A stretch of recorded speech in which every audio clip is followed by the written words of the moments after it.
یہ جو حضور کی ہی حیات طیبہ کے دوران ایک بغاوت کی سی کیفیت عرب کے اندر پیدا ہو گئی اور بڑی زبردست خانہ جنگی ہوئی حضور کے وصال کے فوراً بعد. پھر خلفائے ثلاثہ جو ہیں وہ شہید کیے گئے. اس کا تاریخی پس منظر بھی آپ کو سمجھ میں نہیں آ سکتا یہ کیوں ہے. یہ آئسولیٹڈ واقعات نہیں ہے، یہ در حقیقت ایک بات سمجھ لیں گے تو سمجھ میں آ جائیں گے. وہ کیا ہے؟ ہر ریولوشن کا خاصہ ہے، یہ لازمی بات ہے کہ جب وہ کامیاب ہو جاتا ہے تو اس کے کچھ عرصے کے بعد کاؤنٹر ریولوشنری موومنٹ شروع ہوتی ہے. ہوتا کیا ہے؟ ایک جماعت انقلاب لانے کے لیے کھڑی ہوئی، اس نے قربانیاں دیں، اس نے سب تقاضے پورے کیے. جو مخالفین تھے مخالفت کرتے رہے، مقابلہ کرتے رہے، ریزسٹ کرتے رہے. ایک جگہ پر آگے محسوس کیا کہ اب ہم ریزسٹ نہیں کر سکتے. It's no use continuing resistance, لہذا سر جھکا لو بھائی. میں کہا کرتا ہوں اس کو پنجابی میں جو کہتے ہیں نیوی پاؤ، اس وقت جو ہے سر جھکا لو، لیکن ذرا وقت ملے گا پھر ہم ذرا موقع محل دیکھ کر وار کریں گے.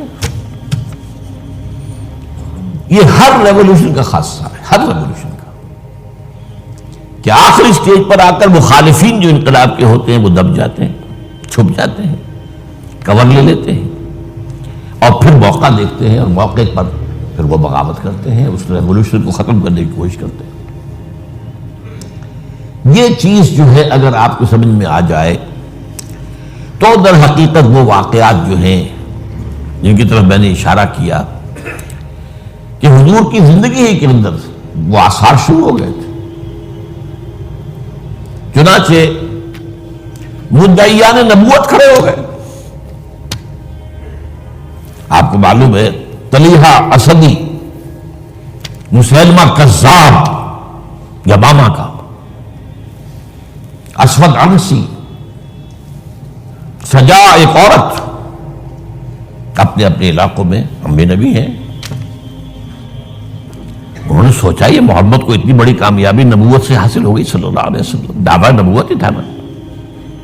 آؤ ہم بھی سیر کریں کوہ طور کی، چلو دعویٰ کرو. اور ان کے گرد خاصی بڑی بڑی طاقتیں جمع ہو گئی تھی، کافی بڑی بڑی طاقتیں جمع ہو گئی تھی.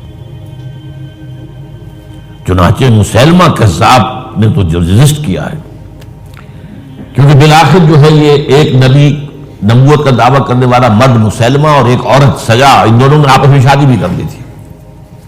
وہ تو ڈبل نبوت ہو گئی پھر. اور ان کی بہت بڑی طاقت تھی، بہت بڑی طاقت. یہ یمامہ کے علاقے کے لوگ جو ہیں بنو تمیم، یہ بہت تند خو، بہت سرکش، بہت جنگجو، بہت سخت لوگ تھے. ان کو ریزسٹ کرنا آسان نہیں ہوا. ایک مرتبہ تو ایک لشکر جو حضرت ابوبکر نے بھیجا اس کو تو شکست ہوئی. اس کے بعد حضرت خالد بن ولید رضی اللہ تعالیٰ عنہ کو بھیجا ہے. تو بہرحال ان کو تو حضور نے خطاب دیا تھا، خالد سیف من سیوف اللہ، یہ تو اللہ کی تلواروں میں سے ایک تلوار ہے. اللہ نے فتح دی، لیکن لگ بھگ 1200 صحابہ شہید ہوئے ہیں اس جنگ میں، جن میں 500 حفاظ بھی تھے. چنانچہ اسی سے اندیشہ پیدا ہوا تھا کہ یہ تو قرآن مجید ضائع ہو جائے گا. ابھی تک ہمارے پاس کتابی شکل میں تو ہے نہیں، بس چھپے ہوئے نسخے چھاپا کھانا کا سوال ہی نہیں تھا. اصل حفاظت اس کی سینوں کے ذریعے سے ہو رہی تھی. اگر حفاظ کا یہ معاملہ ہوا تو قرآن مجید ضائع نہ ہو جائے. اس پر حضرت ابوبکر سے کہا گیا کہ آپ اس قرآن کو جمع کروائیں اور اسے کتابی شکل دیں. پہلے ریلیکٹنٹ رہے حضرت ابوبکر کہ جو کام حضور نے نہیں کیا میں کیوں کروں، لیکن پھر جب دلائل سامنے آئے کہ واقعتاً تقاضا ہے تو آپ نے مانا. پھر جو بھی کاتبان وحی تھے حضور کے زمانے سب کو جمع کیا اور زید بن ثابت رضی اللہ تعالیٰ عنہ کو ان کا جو ہے چیئرمین بنایا. اس کمیٹی نے پھر جس کے پاس قرآن مجید لکھا ہوا کچھ تھا، کسی کے پاس اونٹ کی جو یہ اسکیپولا ہوتا ہے، یہ شانے کی ہڈی بڑی چوڑی ہوتی ہے تختی کی طرح، کسی نے اس پر کچھ لکھا ہوا ہے، کسی نے کوئی چمڑے کے اوپر کچھ لکھا ہوا ہے، کسی نے کسی کپڑے پہ لکھا ہوا ہے، کسی کو کوئی کاغذ مل گیا تو کیا ہی کہنے ہیں. تو پھر وہ جمع کیا گیا اور پھر سب جو ہے جو حفاظ بھی موجود تھے ان کے ذریعے سے پھر یہ کتابی شکل دی گئی. اس وجہ سے تو یہ جو ایک زبردست قسم کی تحریک اٹھی تھی وہ کیوں اٹھی تھی؟ اب اس کا تجزیہ کیجیے. اصل میں نے جو آیات آپ کے سامنے پڑھی کیوں پڑھی اس حوالے سے. پہلی بات تو نوٹ کیجیے، اذا جاء نصر اللہ والفتح ورأیت الناس يدخلون فی دین اللہ افواجا. جب اللہ کی مدد آ گئی اور فتح ہو گئی اور آپ نے دیکھا کہ لوگ اللہ کے دین میں فوج در فوج داخل ہو رہے ہیں. یہ جو فوج در فوج داخل ہونے کا فینومینن ہے، کیا اس میں یہ بات سمجھ میں آتی ہے کہ سب کے سب خالص مخلص مومن تھے؟ وہ تو یہ ہے کہ فتح کے بعد اب انہوں نے سمجھا کہ جب مسلمانوں نے مکہ فتح کر لیا تو اب کون ان کے مقابلے میں آئے گا؟ قریش شکست کھا گئے. It's no use continuing resistance. Let us go and declare our submission. جہاں ہم کہہ دیں ٹھیک ہے تسلیم کرتے. تو یہ دین میں داخل ہونا تھا، یہاں لفظ ایمان نہیں لایا گیا، اس نظام اطاعت میں شامل ہو گئے. اس کو نوٹ کیجئے اس بات. اذا جاء نصر اللہ والفتح ورأیت الناس يدخلون فی دین اللہ افواجا. اللہ کے دین میں داخل ہو گئے، اس نظام اطاعت کے اندر داخل ہو گئے اور انہوں نے کہا سمعنا واطعنا، اب ہم سنیں گے اور مانیں گے. اچھا یہ تو وہ فتح مکہ کے بعد. اس کے ایک سال کے بعد جب سورہ توبہ نازل ہو گئی اور مشرکین عرب کو آخری مہلت دے دی گئی، صرف 4 مہینے کی مہلت ہے، یا ایمان لاؤ یا تمہارا قتل عام ہو جائے گا. اس کا میں پس منظر کئی دفعہ بیان کر چکا ہوں. جو 40 نووی میں حدیث آئی تھی اس کے حوالے سے بھی تفصیل سے بیان کر چکا ہوں. اللہ تعالیٰ اپنے رسول جس قوم کی طرف بھیجتا تھا وہ قوم اگر انکار کرتی تھی تو ہلاک کر دی جاتی تھی. یہ مرحلہ آیا ہے اب قریش کے لیے، یا مانو یا ہلاکت. پہلی قومیں ہلاک کی گئی، غرق کر دیے گئے، یا زلزلہ آ گیا یا کوئی باد سرسر آ گئی، مختلف طریقوں سے. ایک طریقہ یہ بھی تھا کہ مسلمانوں کے ہاتھوں قتل کر دیے گا. جو میں نے آیت آپ کو سنائی ہے، آیت نمبر 5 ہے سورہ توبہ کی.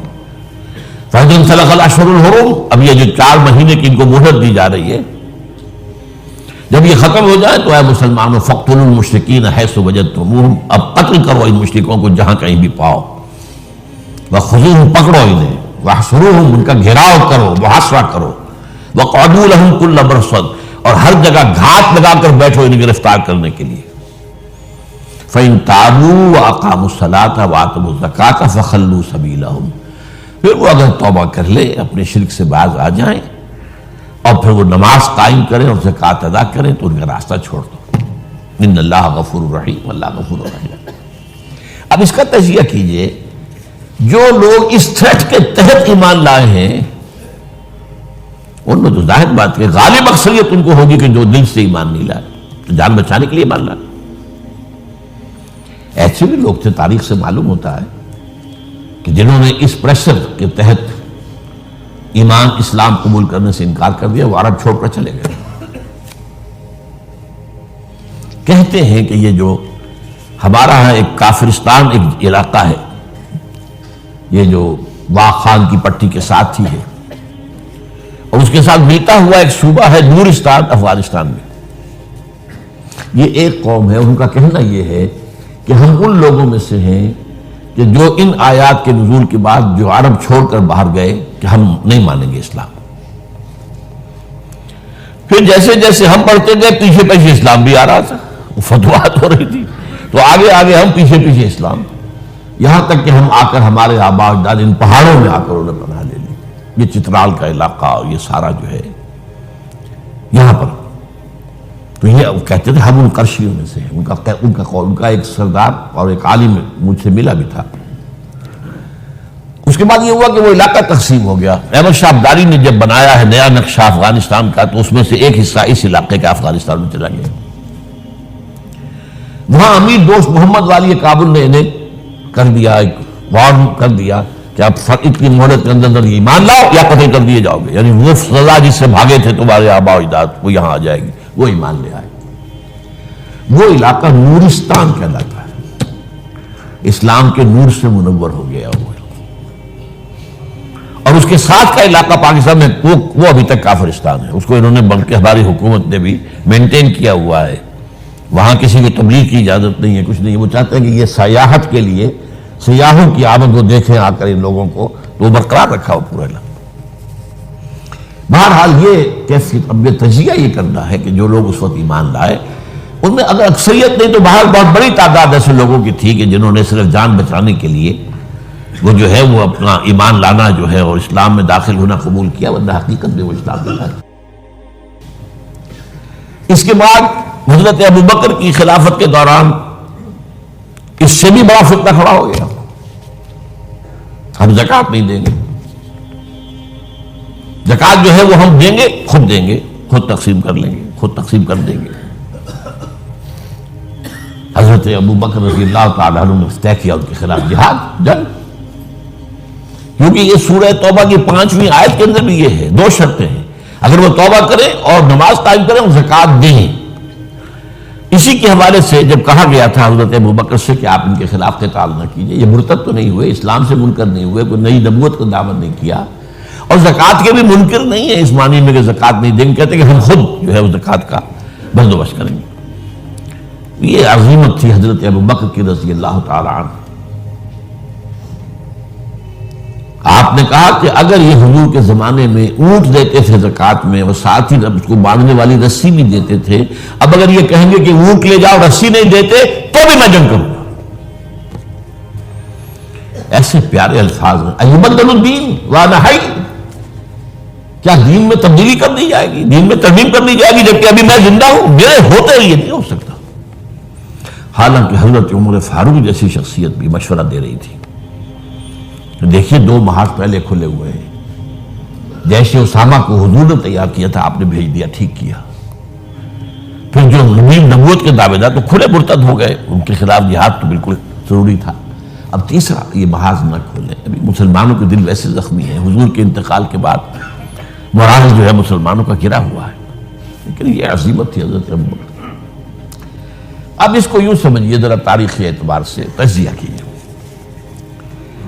اسلام کی فتح کا مطلب مذہبی اعتبار سے کس کی شکست تھی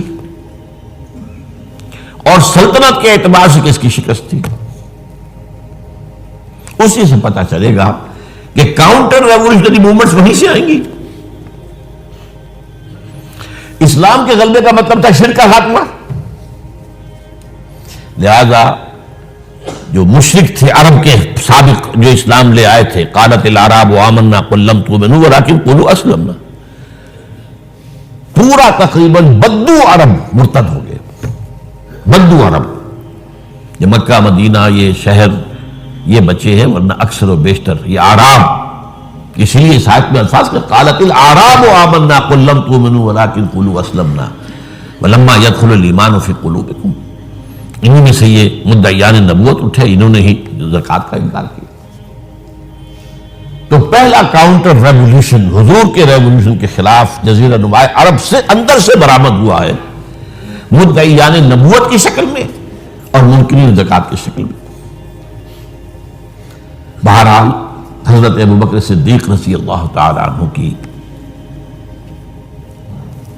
جو اقبال نے اشعار کہے ہیں حضرت ابوبکر کی شان میں, اگرچہ ویسے تعداد دیکھی جائے تو حضرت علی, حضرت حسین کے, حضرت فاطمہ رضی اللہ تعالیٰ عنہ کی شان میں جو اشعار ہیں وہ بہت زیادہ ہیں تعداد میں. لیکن حضرت ابوبکر کی شان میں بھی چند اشعار جو ہیں لیکن بہت ٹاپ کے. امن الناس بر مولائے ماں, کلیم اول سینائے ماں,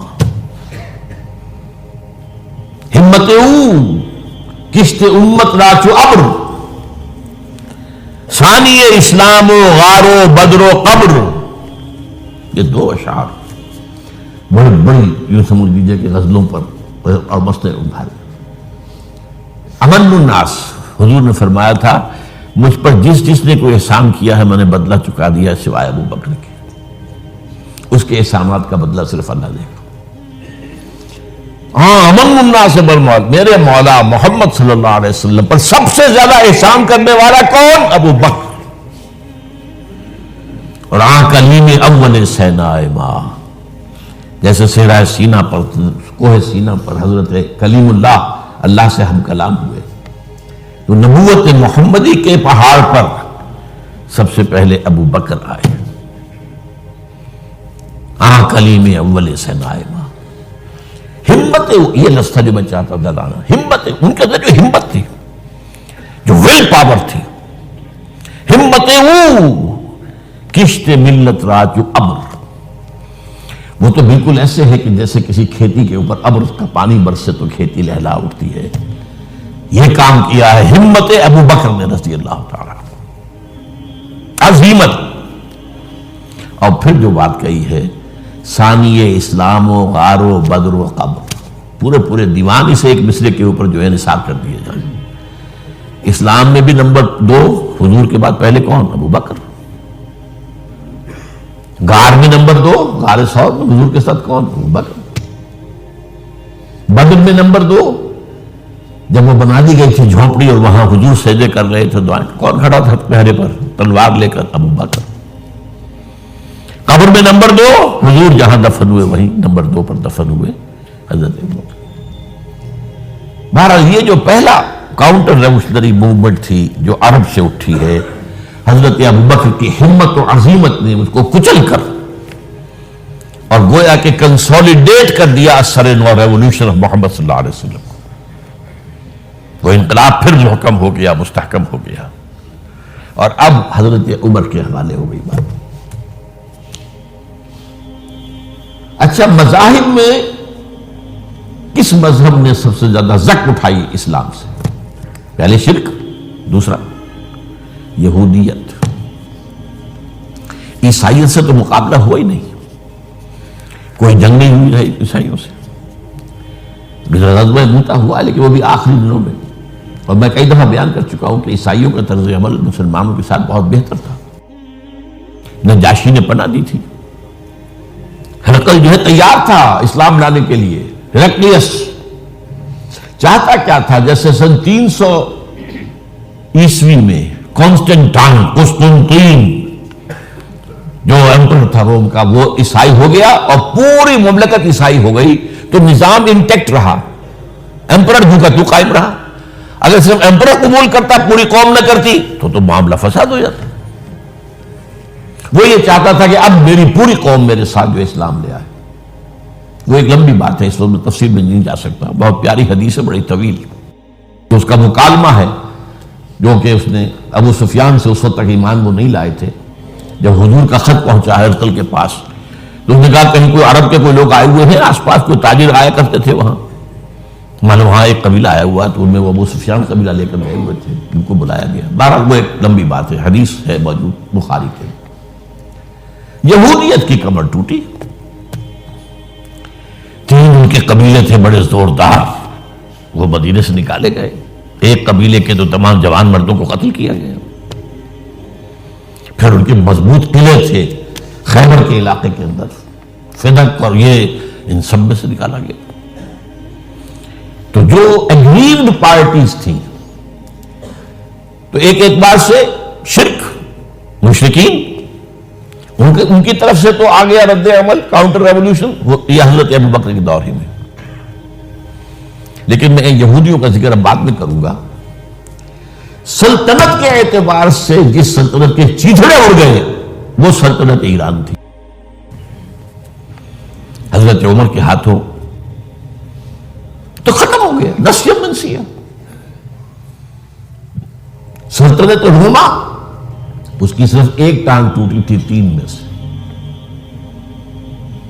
وہ 3 ور اعظموں پر پھیلی ہوئی سلطنت تھی Roman empire. Eastern Europe, northern Africa, western Asia. Western Asia میں شام اور ترکی کا علاقہ. شام لیا گیا اس سے، باقی تو اس کے پاس رہا.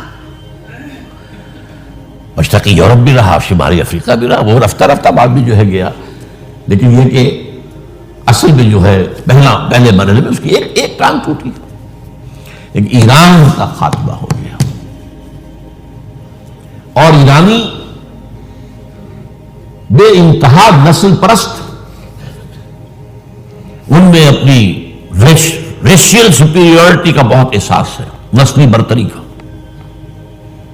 اپنی تاریخ پر بہت ناز ہے، شہنشاہیت کی تاریخ جو کہ خسرو سے شروع ہوتی ہے، سائرس سے، پھر ڈیریس جیسا عظیم فاتح، بڑی عظیم تاریخ ہے ایران کی، اس کو یونس میں یہ معمولی شہر نہیں ہے ایران، بہت عظیم تاریخ، اور کئی سو برس تک تو سارا معاملہ جو ہے جسے آپ وہ سی100 کہتے ہیں، تو یہ دو سپر پاورز نہیں ہیں، ایران اور روم، ایران اور روم، ایران اور روم، کبھی ایران غالب آ گیا روم بیٹھ گیا، کبھی روم غالب آ گیا ایران بیٹھ گیا۔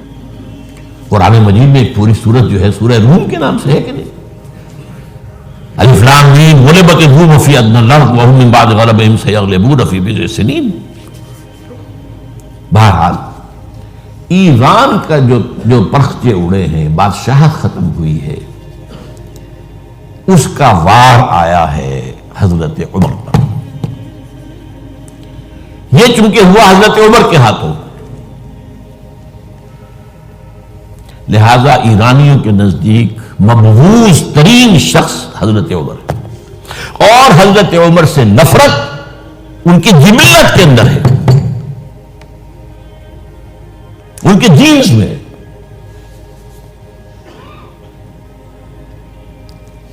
چنانچہ کس نے شہید کیا حضرت عمر کو؟ ابو لولو فیروز، ایک ایرانی غلام تھا حضرت مغیرہ کا رضی اللہ تعالی عنہ۔ اس نے آ کر حضرت عمر سے شکایت کی کہ حضرت مغیرہ جو ہیں ان سے مکاتبت میں کر رہا ہوں، وہ مجھ سے بہت زیادہ پیسے مانگ رہے ہیں۔ مکاتبت یہ تھی کہ غلام طے کر لیتا تھا کہ میں کمائی کر کے تمہیں اتنے پیسے دے دوں گا تو مجھے تم آزاد کر دینا، مکاتبت کہلاتا تھا کہ وہ اتنے پیسے مانگتے ہیں، بہت زیادہ زیادتی کر رہے ہیں۔ حضرت عمر نے پوچھا کہ تم کیا کیا کام جانتے ہو؟ اس نے گنوایا، میں یہ بھی جانتا ہوں، یہ بھی جانتا ہوں، یہ بھی جانتا ہوں، میں ترخان بھی ہوں، میں فلاں بھی ہوں، میں چکی بھی بناتا ہوں، میں یہ بھی کرتا ہوں۔ تو فرمایا کہ پھر تم پر یہ زیادہ نہیں ہے، جو مغیرہ تمہارے اوپر جس قدر رقم ڈال رہے ہیں زیادہ نہیں ہے، اور دیکھنا مجھے ایک چکی بنانی جانتے ہو تو ایک چکی مجھے بھی بنا کے دینا۔ کہا آپ کو تو میں وہ چکی بنا کے دوں گا جو ساری دنیا یاد کرے گی، دھمکی دے گئے۔ اور حضرت عمر نے پہچان لیا تھا کہ دھمکی دی اس نے۔ دوسری طرف اس کی پشت پر کون تھا؟ ہرمزان، یہ ایک بار جرنیل تھا ایرانی، شکست ہوئی، گرفتار ہو کر آیا، کیونکہ بہت بڑا وار کرمنل تھا۔ اس کو فیصلہ کیا گیا اس کی گردن اڑا دی جائے۔ اب اس کی چال دیکھیے، ایرانی ذہن کہ مجھے ذرا پانی پینے کے لیے دے دیں اس سے پہلے کہ میری گردن اڑائی جائے۔ حضرت عمر نے فرمایا ہاں پانی دے دو۔ اب پانی کا کٹورا ہاتھ میں کہتا ہے دیکھیں مجھے ضمانت دیجئے جب تک میں یہ پانی نہ پی لوں مجھے قتل نہیں کریں گے۔ کہ ہاں ٹھیک ہے، جب تک تم یہ پانی نہیں پی لو گے تو میں قتل نہیں کیا۔ وہ کٹورا پھینک دیا پانی کا، کرو کا قتل مجھے کیسے کرتے ہو؟ تو یہ پانی تو میں نے نہیں پیا، چھوڑنا پڑ گیا اس کو، زبان کی بات تھی۔ وہ تھا اس کی پشت پر ابو لولو فیروز، اور ابو لولو فیروز کے اب بھی اس کے جیسے ائمہ اہل بیت کے اہل تشیع جو ہیں وہ ان کے مقبروں کی صریح بناتے ہیں، اس کے اوپر جالیاں، اس طرح اس کا ہے، اور حضرت ابو لولو فیروز کا حلقہ ہے، وہ قاتل عمر ہے رضی اللہ عنہ۔ تو سمجھ رہے اس بات کو؟ جو بھی اگریوڈ تھے وہیں سے کاؤنٹر اٹیک آنا تھا نا۔ اب آئیے یہود کی طرف۔ ظاہر بات ہے کہ جزیرہ نما عرب سے یہودیت کا خاتمہ ہو گیا۔ اس کے بعد مجھے اکثر اس معاملے میں یاد آ جایا کرتی ہے، ایک پکچر کبھی کسی زمانے میں دیکھی تھی، ہیلن آف ٹرائے۔ وہ ٹرائے کا گھوڑا تو بہت سے لوگوں نے سنا ہوگا، کہانی ایسی ہے کہ ان کے تو اسپارٹا اور ٹرائے کے آپس میں جنگ تھی، اس میں وہ گھوڑا ایک بنا کر اس کے اندر چھپا کر فوجیوں کو وہ شہر کے اندر لے گئے تھے۔ اس جنگ میں ایک موقع پر جو ان کا سب سے بڑا یونانیوں کا جو سب سے بڑا سردار تھا، وہ جو ان کا سب سے بہادر شمار ہوتا تھا، وہ قتل ہو گئے۔ تو ایک یونانی جو ہے دوسرا سردار کھڑا ہو کر کہتا ہے، so this is the end of Greek bravery but not of Greek treachery. یہ یونانیوں کی بہادری کا تو خاتمہ ہو گیا اس شخص کی موت کے ساتھ، یونانیوں کی عیاری تو ختم نہیں ہوئی نا۔ تب اس نے پھر یہ پہلے تو پسپائی کروا دی، سب کے سب چلے گئے۔ ابھی ٹرائے والے دیکھ رہے جا رہی ہیں فوجیں چلی گئیں، جہازوں میں بیٹھ کے بھی روانہ ہو گئے۔ پھر کچھ عرصے کے بعد واپس آئے، خفیہ طور پر گھوڑا بنا کر لائے بہت بڑا، اس کے پیٹ میں اپنے فوجی بھرے۔ اب وہ جو ہے لوگوں نے دیکھا بعد میں ٹرائے کا گھوڑا ہے، اس کو وہ لوگ اندر لے گئے، وہ خوشیاں منا رہے ہیں فتح کی۔ رات کو جب وہ شراب کے نشے میں دھت ہو چکے ہوئے تھے، وہ اس میں سے نکلے، پیٹ میں سے انہوں نے قتل کیا ہے۔ تو وہ ٹریچری ہے۔ تو یہودیوں کی بریوری تو ختم ہو گئی جبکہ خیبر فتح ہو گیا اور وہاں کے بڑے بڑے قلعے حضرت علی رضی اللہ تعالیٰ عنہ کے دست مبارک سے، اور ان کا بہت بڑا مرحب، بہت بڑا سردار، بہت بڑا طاقتور، وہ قتل ہوا حضرت علی کے ہاتھوں رضی اللہ تعالیٰ عنہ۔ But not the Jewish treachery. وہ ٹریچری اب شروع ہوتی ہے حضرت عثمان کے زمانے میں۔ عبداللہ ابن سبا ایک یہودی ہے یمن کا، وہ اسلام کا لبادہ اوڑھ کر اسلام میں آ گیا مدینے میں۔ یہاں اس نے اس معاشرے کا خوب تجزیہ کیا، یہاں کیا کیا چیزیں ہیں، کون کون سی فورسز ایٹ پلے ہیں، میں کس دختری رگ کو چھیڑ سکتا ہوں۔ انہوں نے محسوس کیا کہ بنو ہاشم اور بنو امیہ کی بڑی پرانی جو ہے چپقلش اور مسابقت، ایک طرح کا مقابلہ قریش کے ان دو بڑے گھرانوں کے اندر، یہ ان کی ہڈیوں کے اندر ہے۔ اس کو اٹھایا۔ اب عجیب بات اصل میں یہ ہے کہ خلیفہ اول نہ بنو امیہ میں سے تھے نہ بنو ہاشم میں سے، بنو ہاشم اور بنو امیہ کا معاملہ تھا۔ قریش تو سب ہے، جیسے وٹو بہت بڑا قبیلہ ہے، انہیں مانے کے، لالے کے، شامد کے، یہ پھر ایک ایک شخص کے نام سے ہوتے، لالے کے کوئی لالا ان میں سے ہوگا، اس کے لالے والے ہو گئے، شامد کوئی شاہ محمد ہوگا، اس کے اولاد جو ہے وہ شامد کے ہو گئے۔ تو یہ مانے کے لالے کے، یہ سب کیا وٹو ہیں۔ تو قریش جو ہے ایک بڑا قبیلہ تھا، اس میں گھرانے یہ تھے، بنو امیہ، بنو ہاشم۔ حضرت ابو بکر نہ بنو ہاشم میں سے تھے نہ بنو امیہ میں سے تھے، بنو تین میں سے تھے، چھوٹا سا قبیلہ تھا۔ حضرت عمر بھی نہ بنو ہاشم میں سے تھے نہ بنو امیہ میں سے تھے، بنو عدی میں سے تھے۔ اب یہ حضرت عثمان تھے کہ جو بنو امیہ میں سے تھے۔ یہاں سے اس نے اٹھائی بات اور ایسی ایسی باتیں شروع کی جو عوام جو ہیں، جو پورا رسوخ فی العلم حاصل نہیں ہوتا، وہ اس کے اندر بہہ جاتے ہیں۔ دیکھو یہ کیسے ہو سکتا ہے کہ ہمارے نبی جو ہیں وہ تو زمین میں دفن ہیں اور عیسیٰ جو ہے آسمان پر بیٹھے ہیں،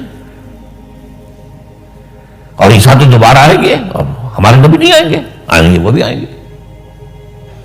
اور ہر نبی کا ایک وصی ہوتا ہے، محمد کا وصی علی ہے، اسے ہونا چاہیے خلیفہ، وہ بنو ہاشم میں سے ہے۔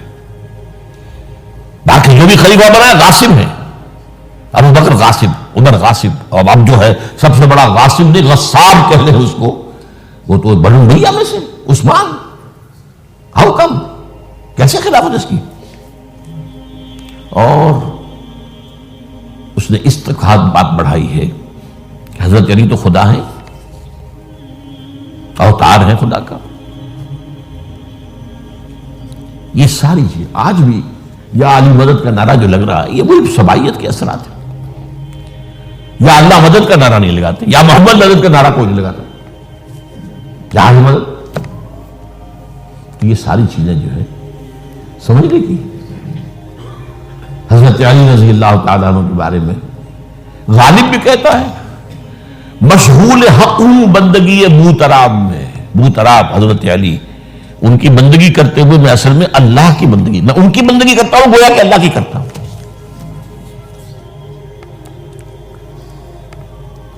ہر چند علی کی ذات نہیں ہے خدا کی ذات، لیکن نہیں ہے ذات خدا سے جدا علی۔ یہ ساری باتیں اس نے پھیلائی اور فتنہ برپا کیا، اور اس کی ایک خاص ٹیکنیک اس نے ایجاد کی۔ سب سے پہلے اس نے جا کر کوفے میں اپنا میدان جمایا۔ حضرت عثمان کے بارے میں تو اپنا بہت ہی، وہ تو اپنے رشتہ داروں کو پالتا ہے، ان کو عہدے سارے اپنے رشتہ داروں کو دے دیے ہیں، اور انہیں دولت انہیں دیتا ہے، یہ کرتا ہے، معاذ اللہ معاذ اللہ۔ وہاں پہ ذرا کسی نے جو وہاں کے گورنر تھے ذرا بات پوچھ کی تو وہاں اپنے ہم خیال چھوڑ کر شام چلا گیا، وہاں جا کے وہی بات، وہاں ایک گروپ بنا لیا، پھر مصر چلا گیا، وہاں جا کر وہی بات۔ اب ظاہر بات ہے اس زمانے میں نہ کوئی ٹیلی کمیونیکیشن، نہ کوئی ٹیلی فون، نہ کوئی تار، کوئی اطلاعات کا وہاں پہنچنا وغیرہ۔ اس میں یہ ہے کہ وہ فتنہ تو جنگل کی آگ کی طرح بڑھ گیا، اس کا معالجہ کرنے والا جو ہے اس میں حضرت معاویہ نے کہا بھی رضی اللہ تعالیٰ عنہ، آپ ہمیں اجازت دیں، ہم آ کر کچل دیں ان کو۔ گورنر تھے شام کے، انہوں نے کہا میں فوجیں لے کر آتا ہوں ان کو کچل دیتا ہوں۔ حضرت عثمان فرماتے نہیں، جب تک یہ کوئی ایسا جرم کر نہ دیں کہ جس پر تو وہ گویا کہ زد میں آ جائے، قانون کی زد میں۔ اگر یہ مجھے قتل کرنا چاہتے قتل کر دیں، پھر ان سے قصاص لے لینا، لیکن جب تک یہ قتل کرتے نہیں تو میں کس جرم میں انہیں ماروں؟ عمرو بن العاص کی طرف سے آتا رہا، لیکن نہیں۔ بہرحال یہ فتنہ اتنا بڑھا اتنا بڑھا اتنا بڑھا، مدینے میں حضرت علی کہتے رہے آپ ہمیں اجازت دیں، ہم ان کو ختم کریں۔ نہیں، یہ ایک علیحدہ بات ہے، میری کتاب جو ہے شہید مظلوم کا مطالعہ کیجیے، آپ اس کی تفصیل میں جانے کا یہ موقع نہیں ہے۔ یہ کتنی بڑی عظیمت ہے، لوگ سمجھتے ہیں کہ یہ تو بڑی کمزوری دکھائی ہو حضرت عثمان، میں کہتا ہوں اس سے بڑی عظیمت کوئی نہیں ہو سکتی۔ انہوں نے کہا میں کسی کلمہ گو کی جان لینے کو تیار نہیں ہوں جب تک کہ اس کے اوپر کوئی جرم ثابت نہ ہو جائے۔ کلمہ گو ہے، آپ اندازہ کیجئے، اس پر اڑے رہنا، ڈٹ جانا۔ یہ تو وہی بات ہے جو حابیل نے کہی تھی اپنے بھائی سے قابیل سے کہ بھائی جان اگر آپ مجھے قتل کرنے کے لیے ہاتھ بڑھائیں گے تو میں تو اپنا ہاتھ نہیں اٹھاؤں گا آپ کو قتل کرنے کے لیے۔ میں تو چاہتا ہوں کہ آپ اپنے گناہوں کے ساتھ میرے گناہ بھی لے جائیں، مجھے قتل کر دیں گے تو میرے گناہ جو حساب ہے آپ کے خاتم ہو جائے گا۔ حضرت عثمان ہزار مربع میل کا رقبہ ہے جس کے اوپر کہ ان کی حکومت چل رہی ہے، اور فوجیں ہیں مصر سے اور دمشق سے بار بار اجازت مانگ رہی ہیں۔ یہاں حضرت طلحہ، حضرت زبیر، حضرت علی اجازت مانگ رہے ہیں، نہیں، جب تک یہ کوئی جرم کر نہ لیں اس وقت تک نہیں۔ جب یہ جرم کر لیں گے پھر تم لینا اس سے قصاص سزا دے دینا۔ چنانچہ آخری وقت تک بھی یہ ہوا ہے کہ حضرت علی کے دونوں صاحبزادے حضرت حسن، حضرت حسین، حضرت عثمان کے دروازے پر کھڑے پہرا دے رہے تھے، عبداللہ ابن زبیر پہرا دے رہے تھے، لیکن وہ جو بلوائی تھے وہ پچھواڑے سے کہیں دیوار پھلانگ کے گئے، انہوں نے حضرت عثمان کو شہید کیا رضی اللہ تعالیٰ۔ یہ ہے اصل میں یہودیت کا بیک لیش، یہودیت کا انتقام، اور جو سازشی ذہن اللہ نے ان کو دے رکھا ہے اس میں کوئی شک نہیں۔ ذہین انتہائی تباہ قوم ہے، لیکن ان کا جسے ہم کہتے ہیں ایول جینیس، تو ان کی ذہانت کا جو ہے میدان سازش، اور اس میں اتنے ماہر ہیں کہ وہ زخم لگایا ہے اسلام کو، جسد ملی کو، ابھی تک اس سے خون رس رہا ہے۔ یہ سنیت اور شیعت کی تقسیم کہاں سے شروع ہوئی؟ وہی سبائیت، وہیں سے تو آیا نا۔ حالانکہ جب حضرت علی کی بیعت ہو گئی ہے تو حضرت علی نے پھر عبداللہ ابن سواد نے کہا توبہ کرو، تم کہتے ہو کہ میں خدا ہوں، توبہ کرو ورنہ میں تمہیں زندہ جلا دوں گا۔ نہیں، تم ہماری جتنی چاہے آگ مالو، ہم کہتے تم اللہ ہو۔ اسے 40 آدمیوں سمیت حضرت علی نے زندہ جلوایا، اور یہ بات اہل تشیع کی کتابوں میں لکھی ہوئی ہے۔ بدقسمتی سے آج کل اگر کوئی بات کی جاتی ہے عبداللہ ابن سبا کے خلاف تو وہ سمجھتے ہیں کہ یہ شیعت کے خلاف بات ہو رہی ہے. حالانکہ حضرت علی نے تو خود ان کی اپنی کتابوں کے مطابق عبداللہ ابن سبا اور اس کے 40 ساتھی کو زندہ جلایا ہے. تو خدا ہے تو ہمیں آزما رہا ہے. وَلَنَبْلُوَنَّكُمْ بِشَيْءٍ مِّنَ الْخَوْفِ وَالْجُوعِ وَنَقْصٍ مِّنَ الْأَمْوَالِ وَالْأَنفُسِ وَالثَّمَرَاتِ. بس اسی طرح ہماری آزمائش کر رہا ہے. بہرحال یہ ہے پس منظر حضرت عثمان کی شہادت کا رضی اللہ تعالیٰ. اقول قولی ھذا واستغفر اللہ لی ولکم ولسائر المسلمین والمسلمات. حضرت عثمان کی شہادت کا رضی اللہ تعالیٰ. اقول قولی ھذا واستغفر اللہ لی ولکم ولسائر المسلمین والمسلمات.